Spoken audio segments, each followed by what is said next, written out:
Hola a todos, nuevamente, pues aquí ahora sí que desde Andanac saludándolos y dado agradecer antemano a la presencia amable del doctor Moreno, que nuevamente pues nos dará una plática ahora con la nueva variante para aclarar muchas dudas, para prepararnos también para la temporada invernal, preguntas como han sido también la influenza, la vacuna de influenza, en fin.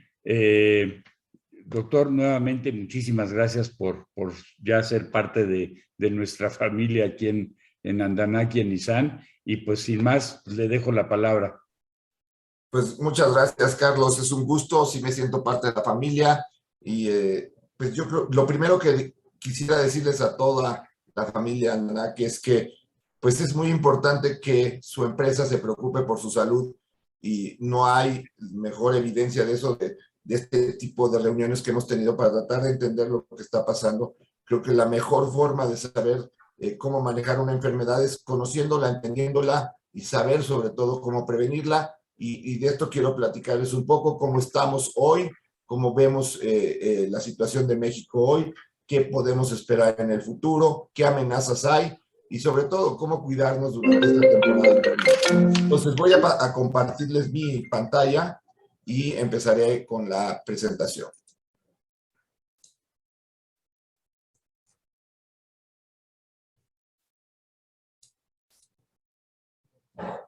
Bueno, hablemos del pasado, presente y futuro de COVID en México. Esta es una estadística pues, del día de hoy, hace unas horas. El mundo está llegando a más de 268 millones de personas que han padecido la enfermedad. Quiero que vean esta gráfica porque es cómo se ha comportado la pandemia en el mundo, ¿no? Y es claro que no solamente en México se teme la cuarta ola por esta temporada invernal. Se teme también porque pues, en todo el mundo está existiendo esta cuarta ola. Empezó en Europa, ya está presente en Estados Unidos y pues lo más probable es que tengamos casos en aumento. ¿Qué tan fuerte puede ser la ola? Pues va a depender mucho de nuestras medidas de prevención y de cuidado. Recordar que prácticamente de cada 100 personas que sufren la infección, 2 fallecen y estas cifras se han mantenido a lo largo de la pandemia. Ahora, sabemos también que pues estos números que tenemos de más de 268 millones de infectados en el mundo, pues es probablemente mucho menor a lo real. ¿Por qué? Porque en muchos países se hacen pocas pruebas, se hace poca detección. Se calcula que hay 10 veces el número de casos por los casos que se han detectado. Estaríamos hablando entonces de que prácticamente una tercera parte de la población del mundo ya tuvo esta infección en algún momento de la pandemia. Y bueno, desafortunadamente, si medimos el exceso de mortalidad, que es la cantidad de personas que han fallecido extra a lo que sucedía en el 2018, en el 2019, en el 2017, pues el exceso de mortalidad en el mundo está cerca de 20 millones de personas. Quiere decir que probablemente estemos cerca de una pandemia que haya ocasionado 20 millones de personas que hayan fallecido, algo que hace 2 años hubiera pues parecido una película de ciencia ficción. ¿Cómo estamos en México? Pues estamos llegando ya cerca de los 4 millones de casos. También sabemos que el número de casos en México ha sido mucho mayor que este por el bajo número de pruebas y tenemos ya reconocidos oficialmente más de 295,893 casos. Es claro que México tuvo estas 3 olas y lo que estamos viendo ahorita es una meseta. ¿Qué es una meseta? Un estancamiento en donde ni los casos siguen bajando, pero tampoco los casos han tenido un aumento. Pensamos que va a haber un aumento, sí, la cuarta ola. Esperemos que esta cuarta ola sea muy pequeña y que sobre todo no se vea reflejada en fallecidos. Estamos viendo en los hospitales ahorita, y esto es importante, porque aquellos que todavía no están seguros de la vacuna, pues esta estadística, esta gráfica es evidente del beneficio de las vacunas. Esto habla del porcentaje de muertes de acuerdo a los grupos de edad. Y esto pasó en México. Cuando llegamos a marzo, la cantidad de fallecidos en porcentaje de mayores de 60 años cae importantemente. Y después sucede lo mismo con aquellos de 45 años y después con aquellos de 30 años.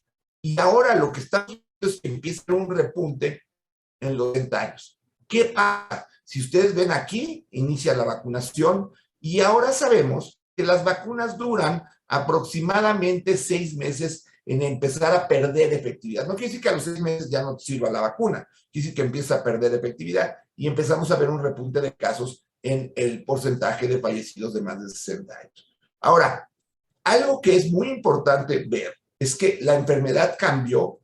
Este es el gran pico de casos que tuvimos en diciembre y enero no se vio reflejado en niños, en jóvenes. Sin embargo, con la variante Delta, la afección de niños y jóvenes ha sido mucho mayor. Esto es lo que ha provocado la necesidad de vacunar no solamente a mayores de 18 años, no solamente mayores de 15, sino menores desde prácticamente mayores de 5 años, en donde están vacunando en todo el mundo. ¿Por qué? Porque han visto que el aumento de casos en este grupo de edad. Ahora, ¿por qué no se ha logrado controlar la pandemia en el mundo? Porque el 53% de los contactos ocurren por personas que son asintomáticas o presintomáticas. Es decir, yo salgo a la calle, no sé que mañana voy a amanecer enfermo, pero ya estoy contagiando, o nunca voy a tener síntomas y estoy contagiando, y entonces la única manera de identificar a estas personas es hacer pruebas a la gente que tiene contacto con gente sintomática. Para eso necesitas hacer muchísimas pruebas, cosa que en muchos países, incluyendo el nuestro, pues no se ha hecho. El otro problema que hay es que pues, los casos severos requieren de una atención hospitalaria muy importante. ¿Por qué? Porque no se pueden solamente tener camas de hospital. Las camas de hospital no están preparadas para atender este proceso, que es una neumonía severa, en la que este paciente, a diferencia de este pulmón normal, va a requerir oxígeno suplementario, primero pues, por puntas nasales, después puntas de alto flujo, y eventualmente los pacientes requieren intubación, y desafortunadamente no hay muchos intensivistas y neumólogos distribuidos en todo México que pudieran atender este tipo de pacientes. Entonces, el tener ventiladores, pues no hacía la solución. Necesitábamos tener gente que manejara los ventiladores, porque manejar un ventilador requiere de una persona que tenga un entrenamiento entre 1 año y medio y 2 años. Esto ha provocado, pues, que la mortalidad en las instituciones sea muy alta. Si vemos la mortalidad de acuerdo a las diferentes instituciones de salud, pues la mortalidad en las instituciones públicas es arriba del 30%, llegando al 43% en el Seguro Social. ¿Por qué sucede esta situación?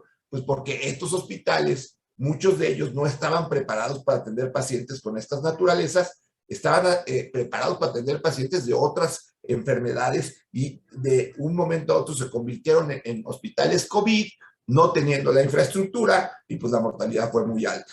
Los hospitales que mejor respuesta han tenido, pues han sido hospitales que tienen el material humano y el equipo médico para poder atender estos pacientes. De ahí que si no tenemos la infraestructura para tratar a los pacientes enfermos, lo que hay que voltear es a prevención.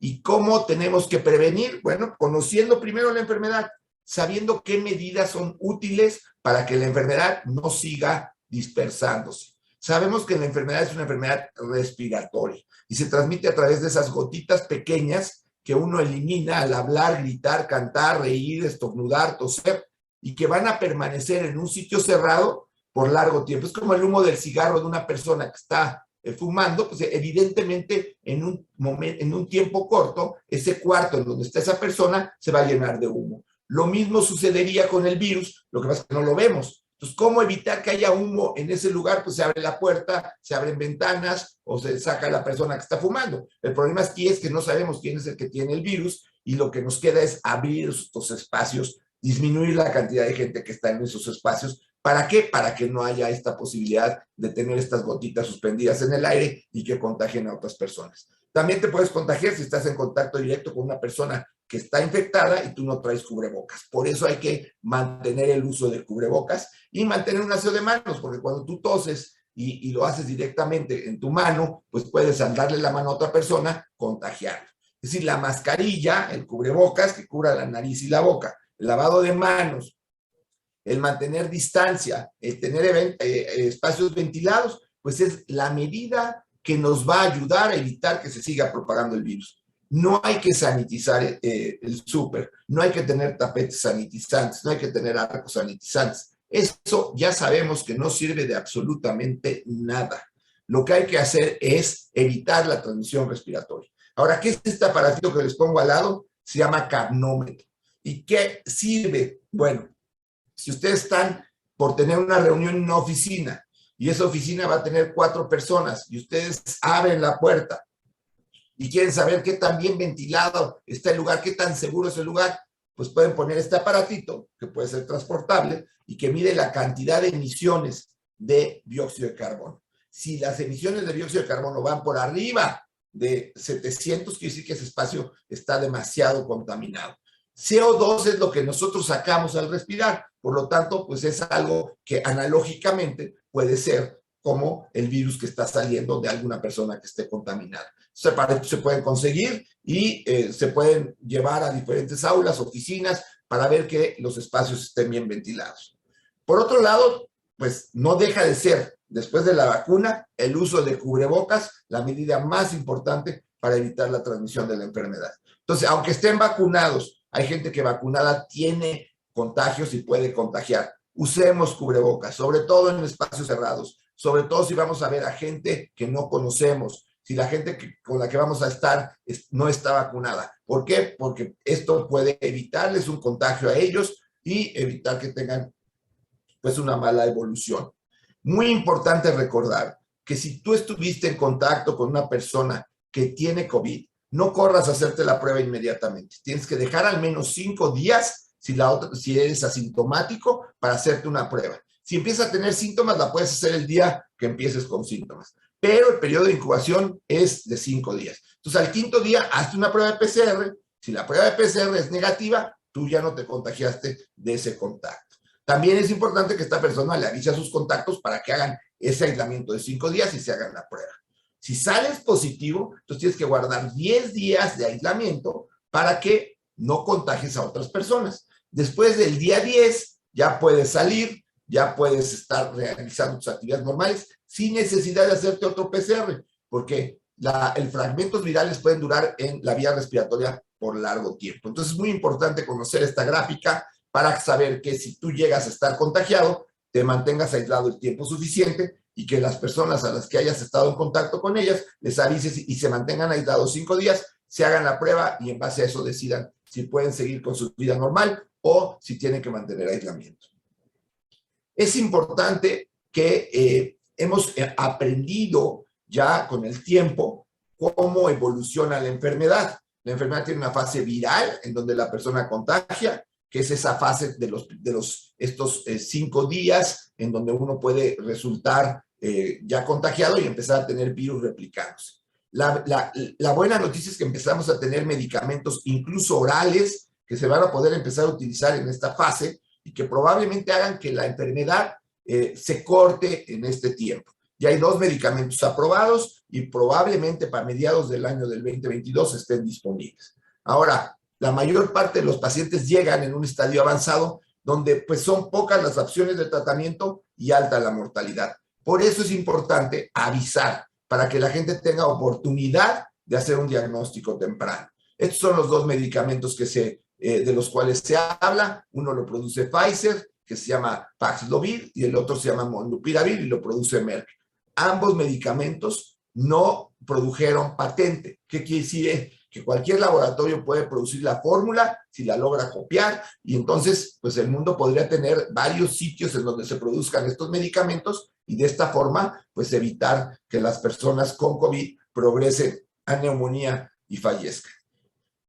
Estas estrategias son las que no se han llevado a cabo, pero que nosotros tenemos que llevar a cabo. Ya no nos tiene que decir nadie qué hacer porque ya lo sabemos. Hemos tenido 2 años de entrenamiento. Usa tu cubrebocas, mantén distanciamiento, lleva higiene de manos. Y esta parte es muy importante que se nos ha olvidado.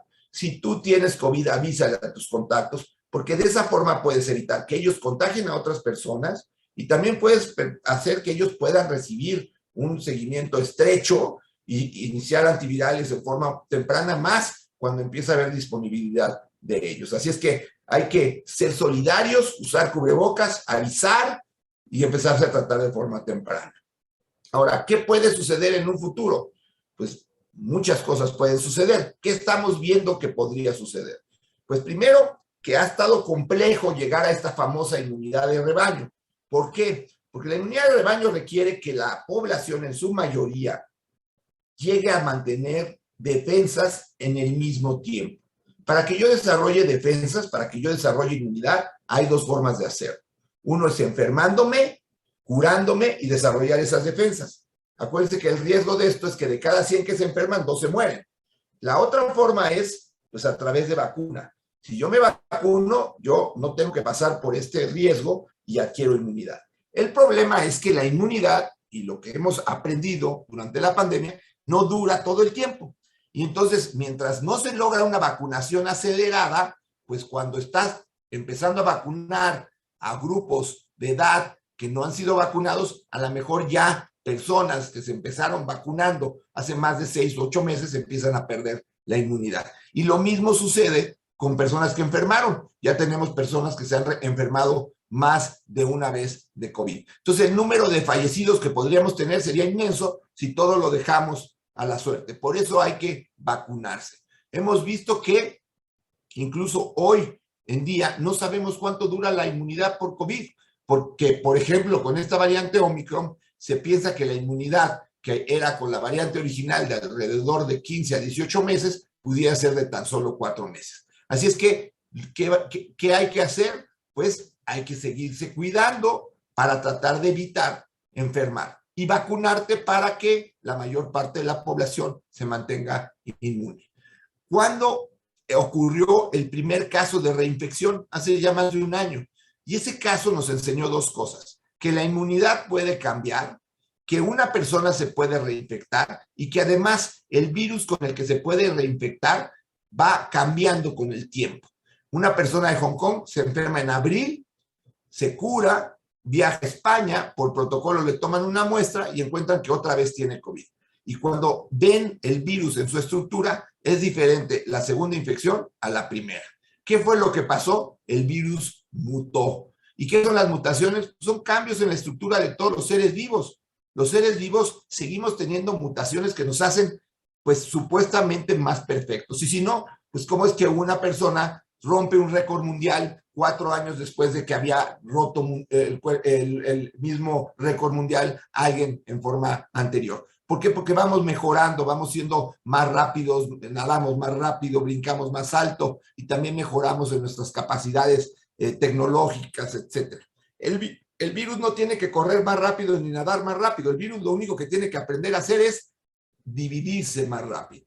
Y si un virus divide y produce más virus chiquitos, virus jóvenes, pues ese virus va a predominar en el medio en donde está, en el lugar, en el municipio, en el estado, en el país o en el mundo. Y así ha sido que el virus original, ese del mercado de Wuhan, ha sido desplazado por virus que tienen mayor capacidad de transmisión. Y estos virus se les han llamado variantes. Y en este momento existen 5 variantes de preocupación. La última variante de preocupación acaba de ser, pues, descubierta hace aproximadamente unos 15 días y es la variante Omicron. Teníamos a la variante alfa, que había sido de preocupación porque esta variante producía infecciones 2 veces más rápido que la original. La variante beta, que también había aparecido en Sudáfrica, tenía mayor resistencia a las vacunas, afortunadamente no aumentó. La variante gamma producía reinfecciones con mayor rapidez. Esto apareció en una ciudad, Manaus, en Brasil. Y la variante delta, que era, pues, la que habíamos tenido los últimos 6-7 meses, pues era la que tenía la mayor capacidad de transmisión. También era una variante agresiva y también fue una variante que empezó a infectar más a otras poblaciones que no habían sido afectadas por las variantes anteriores, que son los niños y los jóvenes. Y ahora aparece Omicron y ahorita hablaremos un poquito de Omicron y de lo que significa. Ahora, vean la importancia de tener un virus más transmisible. Cuando el virus es más transmisible, la persona tiene una carga viral más alta. Por ejemplo, de la variante original, la variante Delta tenía 1200 veces más la capacidad de replicarse que la variante original. Entonces, una persona en la variante original contagiaba a 2 y esas 2 a otras 2, y entonces el crecimiento de la pandemia, pues era un crecimiento lento. Cuando llega la variante Delta y una persona contagia 9, pues entonces esa contagia 9, el crecimiento de la pandemia va siendo más alto.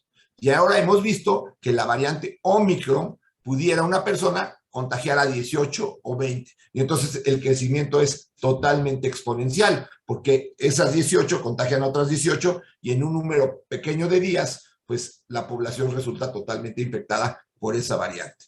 Esto fue lo que hizo Delta. En semanas, cuando llega a Inglaterra, recordemos que la alfa apareció en Inglaterra, pues le tomó aproximadamente unas 6, 7 semanas en desplazar totalmente a la variante alfa. Lo mismo lo hizo en Estados Unidos y en México también. Si vemos esta gráfica de la Ciudad de México, vemos cómo a partir de los meses de las primeras semanas de julio, pues empieza a ser la variante predominante, la variante Delta. Ahora, desplazó en cuestión de semanas a la variante anterior, a la variante alfa, y también ha evitado que otras variantes que sean más resistentes aumenten. Pero ¿qué es lo que ha sucedido? Pues llegó esta variante, que si vemos, pues ya es una variante muy diferente a lo que venía siendo las variantes anteriores.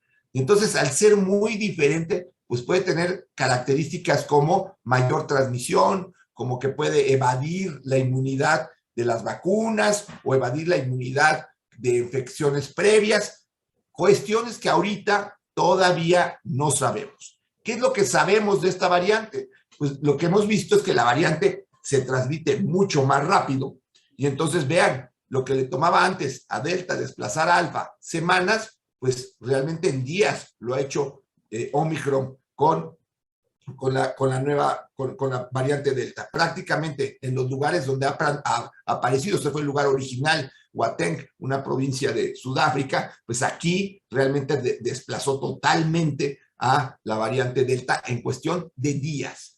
Vean lo que es todo Sudáfrica, como Omicron ya realmente ha sido la que predomina. Y esto seguramente va a empezar a pasar en el resto del mundo. Ahora, ¿qué sabemos entonces? Que es más transmisible. También sabemos que hay más reinfecciones con Omicron que lo que había con otras variantes y respeta menos la inmunidad. Las vacunas parecen tener una pérdida de su efectividad, pero siguen teniendo ayuda para prevenir hospitalizaciones y enfermedad grave. Pero lo más importante, parece ser, y esto lo digo así, parece ser, todavía no está comprobado, que la variante Omicron es mucho menos letal que las variantes anteriores. Este sería un regalo de la naturaleza. ¿Por qué? Porque entonces tendríamos una variante muy contagiosa y que no produjera grandes problemas ni de hospitalizaciones y mucho menos de fallecidos. Ojalá y sea así, pero no podemos arriesgarnos. Tenemos que seguirnos cuidando mientras no sepamos realmente los datos claros sobre Omicron. Vean nada más el crecimiento que ha tenido Omicron. Vean cómo eran con las variantes anteriores, con la variante Delta, y con la variante Omicron, pues es realmente una línea ascendente total. Entonces, eso seguramente va a pasar en el mundo. Y lo que les comentaba, hemos visto que con las variantes, la inmunidad que tú generaste con la original se va perdiendo. Entonces, si tú tuviste una infección por la variante original, puedes tener una segunda infección por la gamma y aquí podrías tener una tercera infección por la Omicron. Entonces, las variantes no respetan en muchos casos la inmunidad que tú ya generaste con anterioridad. Y esto es lo que pasa con las vacunas. Recuerden que las vacunas se crearon en base a la variante original. Entonces, conforme esa variante ha desaparecido, pues las vacunas han tenido que lidiar con variantes diferentes y la efectividad de las vacunas pues empieza a disminuir. De ahí que ahora Pfizer y Moderna vayan a generar una nueva vacuna ante la variante Omicron. Pero pues esto va a tomar meses y la variante Omicron, pues como vemos, no nos va a dar mucho tiempo a que se generen las vacunas. Va a ser necesario que lidiemos con esta variante con nuestras medidas de prevención. También se ha visto que conforme aparecen las variantes, la presencia de una dosis o ahora con la de Omicron, 2 dosis de vacuna no son suficientes y por eso en el mundo se están poniendo ya las terceras dosis. Afortunadamente hay muchas vacunas, o sea, se han producido muchísimas vacunas, tantas que probablemente tengamos 9 aprobadas para fin de año, y estas vacunas pues tienen una ventaja. Al tener muchas vacunas, pues pueden aplicarse en muchas poblaciones. Si tuviéramos una sola vacuna, a vacunar a toda la población mundial con una vacuna y luego con 2 dosis y ahora con 3 dosis, pues sería prácticamente imposible. Entonces, la realidad es que al tener muchas vacunas, tenemos la posibilidad de pues, vacunar a más gente. Uno de los problemas que hay es que la efectividad, la eficacia de las vacunas no es la misma. Y esto lo hemos visto ya en el mundo real. Porque en Israel, que vacunaron con Pfizer, pues sí vieron un descenso en el número de casos. Y en el Reino Unido, que vacunaron con Pfizer y AstraZeneca, también vieron un descenso de casos. Pero en Chile, que vacunaron con Sinovac, y vemos que la eficacia de Sinovac es del 50.38%, ya tuvieron que a los 6 meses poner otra dosis. ¿Por qué? Porque empezaron a ver un aumento de casos. Es decir, las vacunas también tienen diferente eficacia, pero en general las vacunas, lo que ha sido muy importante es que son bastante seguras. Y vean el efecto que tienen las vacunas en una población. De este estudio de 100 millones de personas que pudieron haber estado contagiadas por COVID, pero ya estaban vacunadas, solamente 10,262 se enfermaron. Y de esas solamente 160 fallecieron. ¿Por qué fallecieron personas aún después de estar vacunadas? Porque la vacuna requiere que tu sistema inmune produzca anticuerpos. Entonces, si tu sistema inmune no está bien, si tú tienes enfermedades que hacen que no generes anticuerpos, pues a pesar de que te vacunes, puedes morir. Entonces, recordemos que de 100 millones de personas con COVID, sin vacuna, morirían 2.1 millones de personas. De 100 millones de personas vacunadas con COVID, 160 personas únicamente fallecieron. Así es que la ventaja de las vacunas es enorme. Ahora, si lo quieren ver de otra forma, España, esto está sucediendo ahorita, en este invierno. España tiene aproximadamente el 90% de la población mayor de 12 años vacunada. Vean el número de fallecidos, vean el número de hospitalizados. Bélgica, 85, también un número de fallecidos muy bajo. Italia, 80, también un número de fallecidos muy bajo. Pero empezamos a tener baja en el número de personas que están vacunadas en el porcentaje y entonces empezamos a tener un incremento en la hospitalización y en la muerte. Y vean lo que pasa con países como República Checa, Rumania, Bulgaria, en donde el número de fallecidos es enorme. Parecería que lo que necesitamos es alcanzar arriba del 75% para lograr disminuir la capacidad, la mortalidad.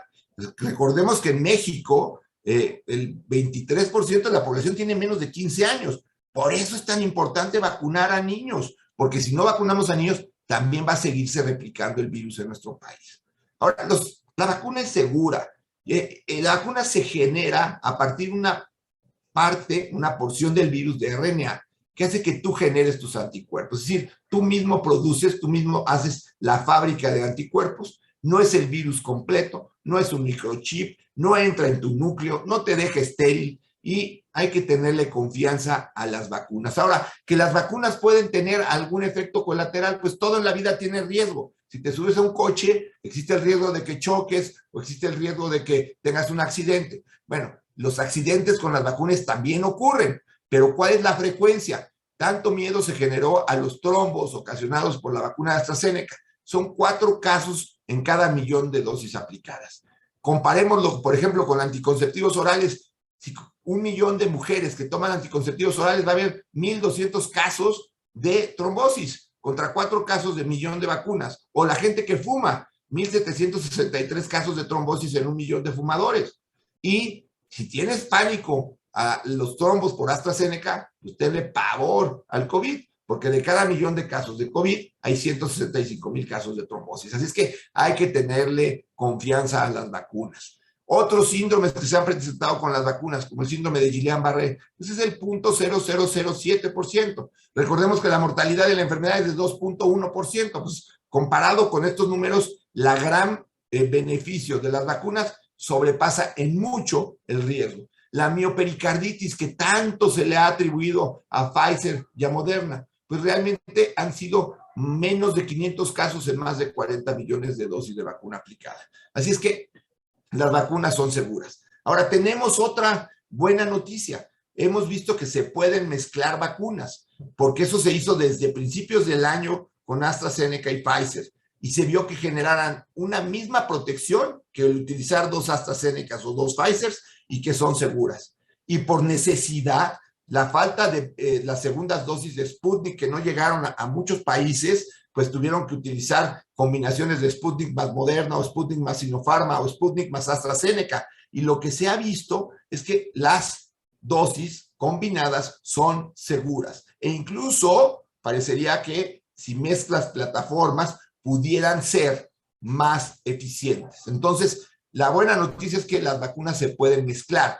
Vean lo que pasó con Sputnik. Hubo millones de dosis que no llegaron a diferentes partes del mundo y que tuvieron que empezar a utilizar esas dosis combinadas. Así es que la combinación de vacunas te puede servir para completar tu esquema original de 2 dosis, para solidificar esquemas de monodosis de Johnson & Johnson y CanSino que han resultado que no son tan eficaces porque es una sola dosis. Entonces, si tienes Johnson & Johnson, te puedes revacunar con Pfizer, Moderna, no tienes que esperarte 6 meses y te la pones como una segunda dosis. Con CanSino ni siquiera tenemos los datos de eficacia, así que hay que ponerse la vacuna que tú encuentres, porque de esta manera, pues no estás protegido con CanSino, no sabemos cuál es la protección de CanSino. Y mezclar vacunas también puede ayudar a las terceras dosis. Ahora, ¿por qué han surgido la necesidad de terceras dosis? Porque se ha visto que con el tiempo, el número de anticuerpos que tú produces va disminuyendo. Y al disminuir estos anticuerpos, pues tú vas a necesitar un nuevo refuerzo para tratar de elevarlos. ¿Por qué? Si vemos los datos del Reino Unido, en donde se ponen AstraZeneca y Pfizer, pues se ve que en el momento que tú pones un nuevo refuerzo, si venía bajando AstraZeneca y le pones otra dosis de AstraZeneca, vean cómo se elevan los anticuerpos, comparado con el riesgo de que no se lo pongas, en donde empiezas a caer. ¿Qué traduce el que tus anticuerpos bajen o suban? Pues también se ha visto que hay relación entre si tú tienes 2 dosis y la posibilidad de llegar al hospital comparado con si tienes 3 dosis. El beneficio es mucho mayor que si tienes 3 dosis. Y lo mismo con las muertes. Entonces, la correlación entre el descenso de anticuerpos y enfermedad está presente. Y por lo tanto, hay que ponerse terceras dosis. Realmente ahora entendemos que la enfermedad requiere de 3 dosis de la vacuna y no 2 como pensamos originalmente. Recordemos que esta enfermedad es nueva y pues estamos aprendiendo de ella, y esto es una de las cosas que hemos aprendido conforme ha pasado el tiempo. E incluso en Estados Unidos pues se ha mostrado que puedes combinar esquemas con, por ejemplo, dos Modernas y una Pfizer, y tienes mejor respuesta incluso que si te pones 3 Modernas, o 2 Pfizers con una Moderna, y tienes mayor ventaja que si te pones 3 Pfizers. Igual Johnson tienes que combinarla, y es mejor combinarla con una de otra plataforma porque tienes mayor ventaja. Ahora, como les comentaba, algo que ha surgido con la variante Delta es que a partir de que empezó la variante Delta en los Estados Unidos en junio 20, hubo un incremento en hospitalizaciones en niños entre los 0 y los 4 años.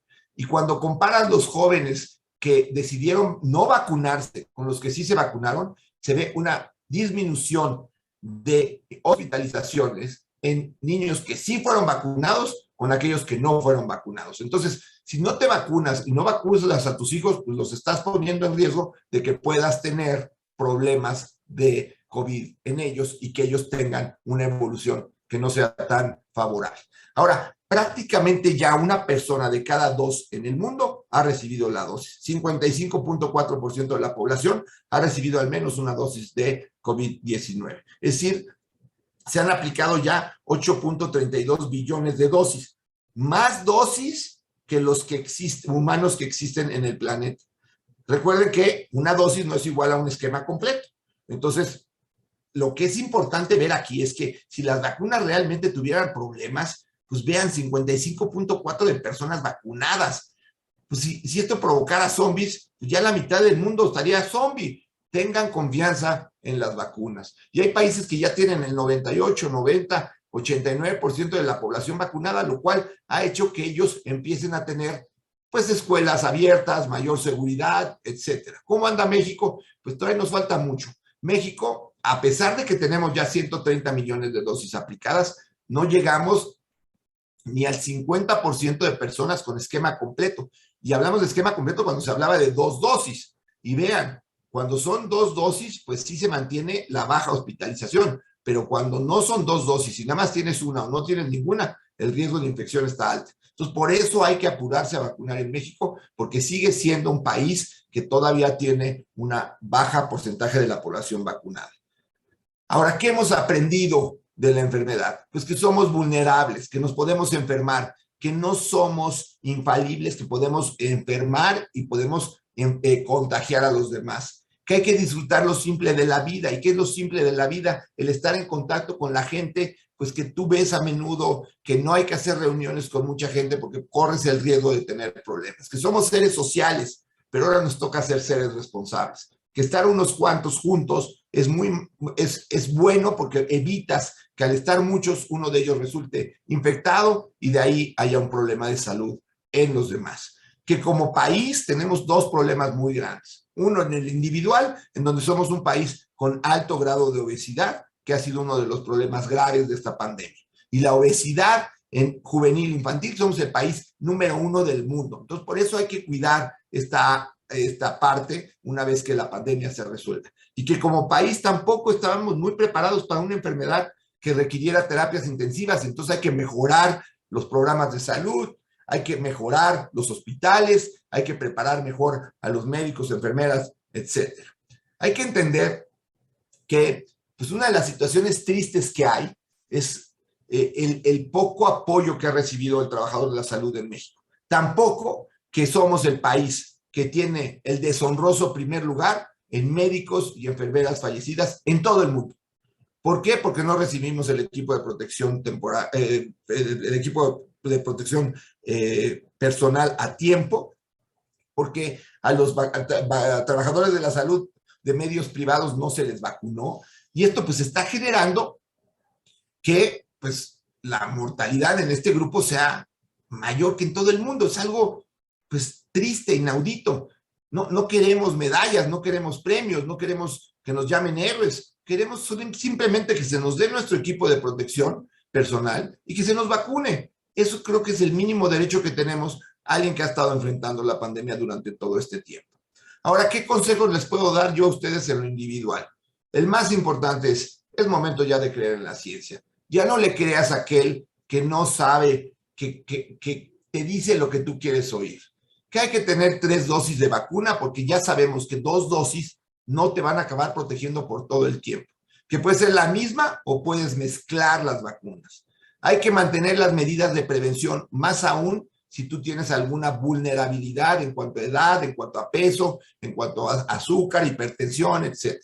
Hay que esperar qué resulta de todos estos estudios de Omicron para saber si la variante realmente es una variante menos agresiva. Hay que vacunar a niños desde 5 años en adelante porque son una población grande del mundo y por lo tanto van a necesitar estar protegidos y evitar que sigan dispersando la enfermedad. ¿Y qué consejos les puedo dar para fiestas y viajes de fin de año? Si ustedes son vacunados completos, no vulnerables, bueno, pues hagan reuniones de no más de 20 personas en la misma situación que están ustedes, en espacios abiertos. Si van a convivir con personas vulnerables, pues háganlo con cubrebocas y que no sea en mayor a 10. Si ustedes están vacunados completos, pero son vulnerables, pues no vayan a reuniones de más de 10 personas y siempre mantengan los espacios abiertos. Y los que no están vacunados, y desafortunadamente aquí los niños no están vacunados, pues tienen que evitar reuniones con gente vulnerable. ¿Por qué? Porque esta gente vulnerable, aún ya vacunada, pues pudiera estar perdiendo inmunidad por el tiempo en que recibieron las vacunas y por lo tanto, pues tener problemas en que se contagien y tengan una mala evolución. Hay que recordar que pues el virus va a estar aquí, no se va a ir, pero hay que enfrentarlo de una forma adecuada. Hay que enfermarlo con medidas de prevención. De nada te sirve salir bien en la foto de Instagram si al final vas a tener un problema y vas a acabar siendo infectado y siendo dañado por este virus. Hay que ser solidarios, hay que cuidarnos nosotros y cuidar a los demás. Les deseo con mucho cariño que tengan unas felices fiestas, pero que recuerden que es más importante hoy el cuidarse, el ser solidario, el cuidar a los demás, de tener una noche agradable y de la cual resulten varios infectados y algunas personas que puedan pasarla mal, llegar al hospital e incluso fallecer. Así es que muchas gracias por la oportunidad de platicar con ustedes, de hacerme parte de su familia y pues espero nos sigamos viendo, que esta situación mejore, que como les digo yo, creo que estamos por terminar esta pandemia que debe de dejarnos muchas lecciones, pero pues aún nos queda los últimos kilómetros que recorrer. Hagámoslo con mucho cuidado para llegar bien a la meta. Muchas gracias. Muchísimas gracias, doctor. Una pregunta que me queda pendiente. ¿Hay una correlación en las vacunas, cualquiera que sea, de COVID con la influenza, con la vacuna de la influenza? O sea, la vacuna de la influenza lo que ayuda es a que no tengas una enfermedad que simula a COVID, porque la influenza se parece mucho a COVID. Y además, hay personas que desafortunadamente pueden adquirir la misma enfermedad, las dos infecciones al mismo tiempo. Y eso se ha visto que aumenta muchísimo la mortalidad. Entonces, vacúnate contra influenza, vacúnate contra COVID. Lo puedes hacer hasta el mismo tiempo. En Estados Unidos le aplican en un brazo una y en el otro brazo otra. Si te la pusieron ayer, te puedes poner hoy la otra. Así es que vacúnense de influenza porque evitan otra infección respiratoria que te puede llevar al hospital y contagiarte de COVID, o que puede confundirte con COVID y ponerte en un lugar en donde haya gente con COVID. Si alguien quiere o pretende inyectarse una cuarta vacuna, una cuarta dosis, ¿hay algún riesgo? Yo todavía no lo recomendaría. Israel lo va a empezar a hacer próximamente. Recuerden que Israel se empezó vacunando en diciembre, entonces ellos están apostando en una cuarta dosis. Yo creo que va a haber una cuarta dosis, pero la cuarta dosis es de esta vacuna que les comentaba, que se está empezando a desarrollar por parte de Pfizer y Moderna, que es de la variante Omicron, y probablemente sea la vacuna que vamos a tener en el futuro. Y una última pregunta, si se pretende hacer alguna reunión de más de 20 personas, digamos de 70 personas, 50 personas, en un espacio que esté bien ventilado, ¿hay alguna prevención que se pueda hacer para, digo, obviamente medir el CO2, etcétera, ¿no? A que no esté arriba de 700, pero además de eso... Yo lo que haría es, además, pues si va a ser una reunión grande, que se hagan pruebas, también ayuda para ver que no vaya a llegar alguien contagiado, y que durante el tiempo en donde van a tener una exposición cercana, si hay alguien que sea vulnerable, pues que esa persona pues, mantenga un cubrebocas, eso le ayuda. La realidad es que mientras más medidas tengamos, pues menor riesgo, ¿no? Si vas a romper una medida que es el que estén muchas personas en un sitio, pues al menos tratar de tener las otras bien, ¿no? La ventilación, o la persona vulnerable con el cubrebocas, o que todos estén vacunados y que tengan pruebas. Todo eso suma pues, a que puedas tener una reunión con menor riesgo. Pues muy bien. Pues si llegase a haber más preguntas, yo le mandaría algún chat esas preguntas, pero pues nada más me resta agradecerle nuevamente su participación con nosotros. Como le digo, ya es parte de la familia y además muy escuchado en toda la red, en todo Nissan, en toda la financiera, porque pues seguimos preocupados y somos muy conscientes de que recibimos clientes, recibimos gente, colaboradores, empleados, en fin, y pues no queremos que ninguno enferme. Afortunadamente, las medidas que hemos seguido, al principio había casos y ahora ya son mínimos los casos. Los últimos 2 meses prácticamente no ha habido decesos tampoco. Entonces eso también gracias a la orientación que usted nos ha dado. Pues muchas gracias y feliz Navidad. Feliz Navidad. Un gran año para el próximo. Igualmente, y que nos veamos en mejores situaciones. Un abrazo. Gracias.